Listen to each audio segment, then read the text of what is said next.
Salut toi!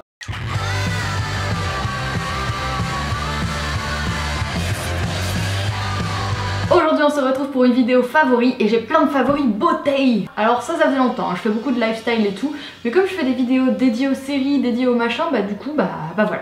Ça fait des favoris beauté. Qu'est-ce que vous voulez que je vous dise? Alors on va commencer par le superficiel. Donc j'ai enfin en ma possession le fameux fond de teint Gressa qui coûte une surblinde, c'est-à-dire 58 €. Donc 58 € pour un flacon comme ça, vous vous dites cette meuf est malade. Bon, vous le savez, hein, je vous le cache pas, c'est un partenariat dans le sens où quasiment tous les produits dont je vous parle de toute manière je les ai reçus, hein, c'est mon avis le cas de la plupart des blogueuses. Donc partez de ce principe là, mais je peux vous assurer que c'est un produit que j'aurais acheté, je vous le dis des fois quand voilà, c'est un produit que j'ai testé, j'ai bien kiffé, mais vers lequel je ne serais pas allée à cause du prix. Là franchement je l'aurais clairement acheté. D'ailleurs je remercie mon Corner Bay pour cet envoi de produit, puisque déjà j'ai pu en voir d'excellentes revues. De deux, j'ai vu à chaque fois qu'on en utilisait 2 à 3 gouttes. Et d'ailleurs quand j'avais posté une photo à la réception de ce produit sur Instagram, j'avais un peu peur que vous me disiez ah ce truc là il est cher machin. Et en fait non, pour pas mal d'entre vous c'est un des achats que vous regrettiez le moins de votre vie et tout, enfin bon bref. En tout cas je suis assez contente de voir que les avis sont plutôt unanimes aussi bien sur la blogosphère que de votre côté. Au-delà du prix de ce produit, qu'est-ce que je peux vous dire sur sa composition qui est assez irréprochable? Il y a de l'huile de brocoli dedans, il y a de la silice, il y a un espèce de complexe Gressa, je ne sais pas, du Nîmes, il y a de la mélisse, il y a pas mal d'extraits de plantes. Je vais pas vous dire que c'est un fond de teint qui est un peu nourrissant parce que ça va vous faire peur pour des peaux un petit peu grasses, et franchement il convient très bien aux peaux grasses parce qu'il y a à peine besoin de le poudrer. Moi je le poudre parce que je pars une journée au boulot, je vais prendre les transports, j'ai chaud machin et tout, mais franchement si vous avez une journée un petit peu plus tranquille où vous n'avez pas la peau qui a tendance un peu à briller, il a un fini vraiment, je dirais pas poudré parce que ça reste lumineux, mais il a un fini quand même assez mat. Donc la texture est hyper légère, ça se fond complètement dans la peau, c'est ultra naturel. Franchement je crois que j'ai jamais vu un truc de ce level là même dans le conventionnel. Celui que j'utilisais dans le conventionnel avant c'était le NARS qui coûtait 40 balles soit dit en passant et qui me durait à mon avis bien moins longtemps que ça. Pour tout vous dire, là j'ai même pas commencé à utiliser celui dans le pot. J'avais eu un échantillon, un truc, vous savez les trucs de 3 ml, les petits sachets à la con là. Et en fait ça fait 2 semaines que j'utilise tous les jours et que le pot il diminue même pas. Donc je pense que je vais en avoir pour vraiment très longtemps. Au premier abord j'ai testé de l'appliquer au doigt, ce que je trouve plutôt simple. Et puis après j'ai voulu tester au pinceau. Si vous voulez d'ailleurs plus de conseils de pro et aussi voilà un détail, vraiment un crash test très complet, je vous conseille d'aller voir la vidéo de Héloïse Monchablon, Easy Blush, qui a fait toute une vidéo dédiée à ce fond de teint et voilà, pour elle c'est également le meilleur fond de teint. Donc je vous en reparlerai parce que si vous avez vu mes vidéos précédentes, je vais entamer une série de vidéos avec mes tops dans chaque catégorie de produits maquillage bio et je peux déjà vous assurer qu'il sera présent dedans évidemment. Ah si, je voulais quand même vous montrer, il se présente sous forme de flacon pipette. Oula, je tremble un petit peu, je vais éviter d'en mettre sur mon lit parce que je tourne sur mon lit. Comme ça si le tournage de la vidéo m'a crevé, je peux dormir tout de suite après, c'est pratique. Deuxième produit, bien moins superficiel car assez essentiel, il s'agit de la nouveauté de chez Evolve Beauty. Donc vous savez Evolve, une de mes marques préférées, qui est un petit peu chère mais qui fait pas partie des marques de luxe onéreuses. Donc je trouve qu'elle a un excellent rapport qualité-prix puisque la qualité des produits est toujours au rendez-vous pour ma part et la compo est top, les packagings sont jolis et c'est pas non plus hors de prix. Concernant cette nouveauté, il s'agit du Rainforest Rescue Blemish Serum. Je ne sais pas comment ça se dit sérum avec l'accent. En gros, Rainforest, c'est pas le resto à Disney avec les éléphants qui crient, les singes, les bruits d'animaux et tout ça, la forêt en plastique. Donc attendez, au lieu de dire des conneries, Rainforest. Ah oui c'est ça, Rainforest Café. Non mais moi je veux la compo de Evolve, je veux pas le menu du Rainforest de Disney. Donc déjà combien il coûte? 28 €. Donc voilà, c'est un petit peu cher, mais c'est pas les trucs à 50 balles qu'on peut trouver dans le luxe bio, comme j'aime l'appeler. Donc ce qui est cool, c'est que c'est un sérum anti-imperfection, mais c'est un sérum hydratant. Donc je vous l'ai dit 1000 fois, moi mes microkystes, ma déshydratation me causaient beaucoup de boutons. Et quand j'ai trouvé la solution pour résoudre ce problème de déshydratation, j'avais beaucoup moins de boutons et surtout moins de microkystes et un grain de peau beaucoup plus lisse. Bon, j'ai toujours des petits boutons, surtout là avec mon changement de contraception, tout ça, la meuf raconte sa vie. J'ai l'impression d'être Nora Mzaoui là quand je parle très vite comme ça. Bref. Donc ce sérum se présente sous forme de petites gelées qui est très rafraîchissante et qui est principalement composée de, je vais vous le dire tout de suite, d'eau, de glycérine, de copaiba, ça je ne sais pas trop ce que c'est, je pense que c'est vraiment des trucs à propriété assez régénérants. Il y a de l'aloe vera également, il y a vraiment la totale pour vraiment maintenir l'hydratation de ta peau. Qu'est-ce qu'ils disent? Voilà, la résine de copaiba, je crois que je l'avais dans un autre sérum cicatrisant, donc c'est un anti-inflammatoire et un cicatrisant puissant, donc c'est parfait pour réduire les boutons et en plus atténuer les cicatrices des anciens boutons. L'huile de graines de carapaille est antiseptique, apaise les irritations, guérit les maladies de la peau comme le psoriasis, eczéma, acné, et l'huile d'açaï qui est riche en antioxydants, hein, on connaît les açaï balls, tout ça, elle protège la peau des agressions extérieures, machin. Alors le point très positif, le flacon pompe, hyper pratique, la texture hyper rafraîchissante, le parfum, ça sent ultra bon comme très souvent avec les produits Evolve. Il y a vraiment un côté régulateur mais sans pour autant voilà, te défoncer la peau, te la sécher, machin, et ça je trouve ça nickel. Donc perso je l'utilise en remplacement de la gelée à canne pour le moment. Forcément c'est un petit peu moins économique parce que voilà ça reste un produit un petit peu plus cher pour une contenance un petit peu plus petite. Je pense que c'est quand même moins économique que la gelée ou que de l'aloe vera si vous utilisez de l'aloe vera avec votre huile de jour. Mais je pense que la formule est vachement plus précieuse. Ils vont utiliser des huiles et des extraits un petit peu plus rares et je pense quand même plus efficace. Et moi j'ai vraiment vu des bons résultats. Je trouve ça très agréable. Je préfère que plonger mes doigts dans le pot de la gelée à canne qui a toujours été son grand défaut. Hop, je mets même pas une pompe entière parce que ça fait trop. Je mets un tout petit peu moins d'une pompe.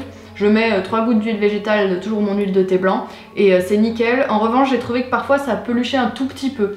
Alors pas avec le fond de teint ou avec des poudres machin, ça va, mais à l'application, voilà un petit peu, donc il faut virer un petit peu, mais bon...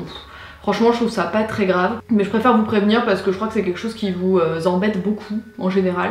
Et voilà, un tout petit peu, mais bon. Peut-être que ça le fait pas avec une crème de jour en tout cas, moi je l'utilise vraiment avec de l'huile. Pour rappel, c'est un produit vegan et cruelty free en plus. Troisième produit que j'ai kiffé, un shampoing. Oui!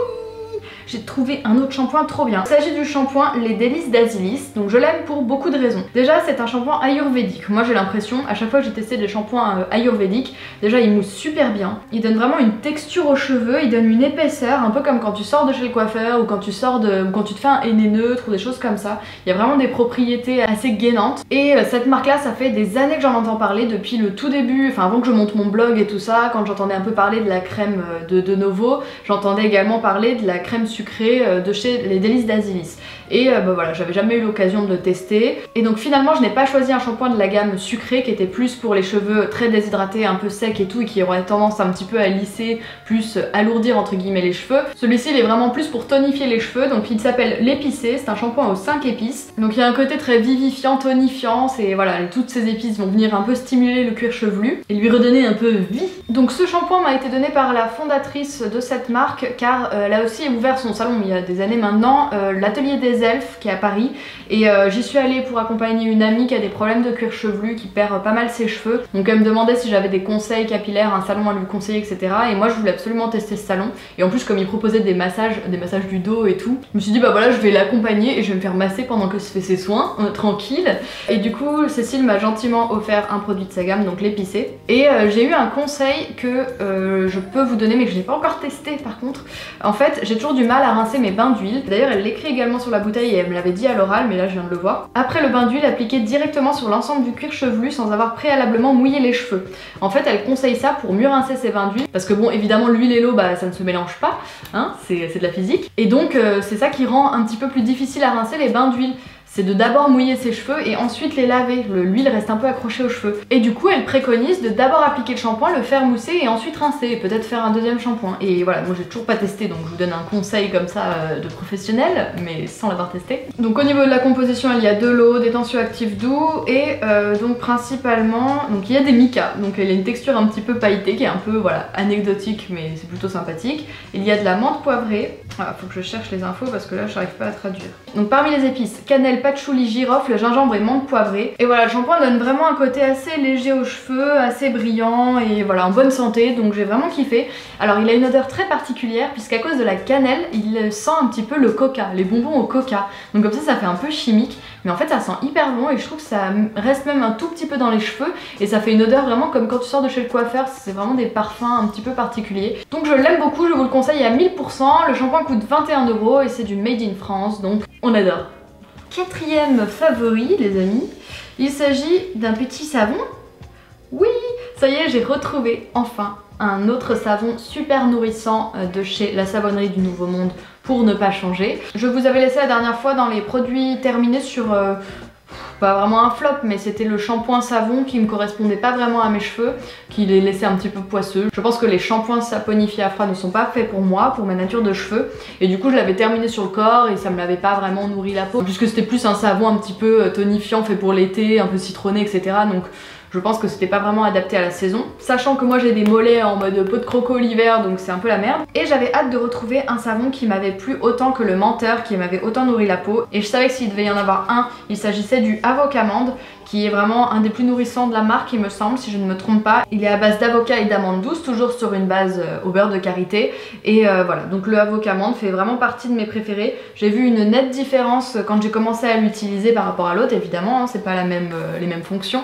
Et là, je suis revenue avec des jambes à peu près normales, parce que j'ai la grosse flemme de me crémer le corps, moi ça me saoule.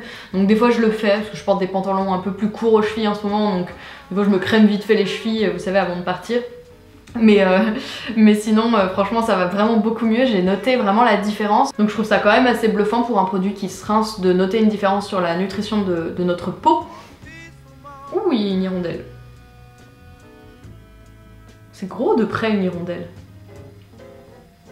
Donc je ne vais pas m'éterniser sur le sujet, c'est sans huile de palme, c'est 100% végétal, c'est slow cosmétique, c'est vegan, c'est cruelty free, tout le bordel, c'est nickel, c'est made in France. Tout ça, tout ça. C'en est tout pour les produits un petit peu hygiène, beauté, fond de teint, maquillage. Et en dernier, je voulais vous parler d'un escape game. J'ai fait mon premier escape game de toute ma vie. Et j'avoue que moi je suis pas d'esprit très joueuse, hein. Je m'en fous un peu de gagner, perdre, machin, ça me fait un peu ni chaud ni froid. Et je suis pas très jeux vidéo, etc.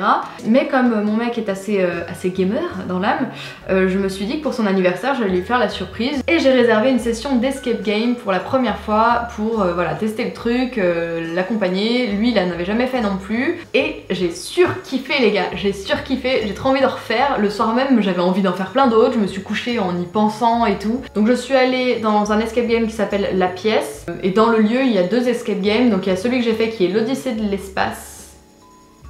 Non, l'Odyssée de la pièce. N'importe quoi. Donc l'Odyssée de l'espace.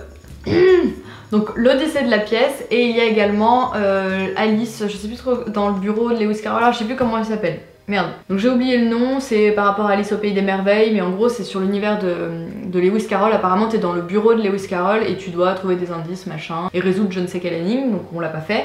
Moi j'ai fait l'Odyssée de l'espace. Donc nous on a fait l'Odyssée de la pièce parce que voilà, on aime bien le délire un petit peu science-fiction, astronomie, etc. Et c'était très dans ce délire là dans le descriptif. Je l'ai également choisi en fonction de l'immersion. Il y a un site qui est super bien fait où ils recensent un petit peu toute leur expérience d'escape game avec une note sur l'immersion, la difficulté, le taux de manipulation d'objets que tu as à faire dans la pièce, le taux de réflexion que tu as à faire. Et du coup je trouve ça intéressant de voir ça, même si moi j'ai privilégié au max l'immersion parce que voilà, pour un anniversaire je voulais quand même qu'on soit dans une pièce assez jolie et qu'on se retrouve pas dans un truc hyper cheap où tu vois tous les trucs en carton-pâte et tout, et sur ce plan-là j'ai pas été du tout déçue. En revanche j'ai choisi un niveau très difficile avec un taux de réussite à 15% je crois, et du coup voilà, c'était pas très malin de ma part, mais on a quand même réussi à aller dans toutes les pièces, mais on n'a pas réussi à finir la pièce. Bon, c'est pas grave, honnêtement j'ai pas été déçue de pas finir le jeu. J'étais à fond dedans, je pensais que j'allais être même un petit peu à l'écart, tu sais, à pas trop fouiller, à pas trop regarder, à un peu suivre ce qui se passait, parce que des fois c'est un peu ma personnalité, et en fait non, j'étais en train de chercher mes petits trucs, raccorder, foutre mon machin dans un trou et tout.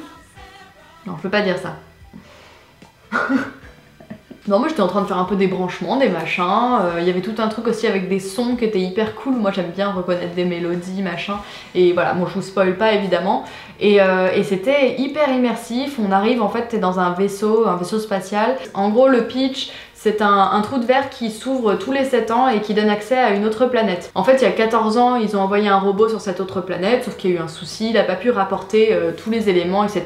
7 ans plus tard, il y a un scientifique qui s'est dit, bon écoutez, moi je m'en fous, faut que je reste longtemps sur place, tant pis si le trou de verre se referme, j'y vais et je ferai mes recherches et rendez-vous dans 7 ans. Et évidemment, le trou de verre se referme et on n'a plus de nouvelles de ce scientifique qui est parti sur cette planète pour observer un petit peu ce qui s'y passe. Où on arrive 7 ans plus tard et nous sommes les meilleurs scientifiques qui ont été triés sur le volet pour aller résoudre cette énigme et récupérer les informations que le scientifique 7 ans auparavant avait un petit peu laissées. Et du coup, on se promène dans la navette du scientifique, on récupère un petit peu ses notes et je ne vous raconte pas tout, on doit résoudre toute une énigme et c'est super cool, j'ai adoré. Donc je vous conseille celui-ci à 1000%, je ne peux pas vous en conseiller d'autres puisque je n'en ai pas fait. En revanche, vous avez été super cool, vous m'avez tous envoyé des MP, des messages et tout pour m'en conseiller d'autres, donc j'ai noté et autant vous dire que ce ne sera pas le dernier. Voilà, on va dire que c'en est tout pour ces favoris. Il n'y a pas de série parce que j'en ai quand même regardé 4 je crois, des saisons de nouvelles séries, mais je vous referai une vidéo hein, tant qu'à faire.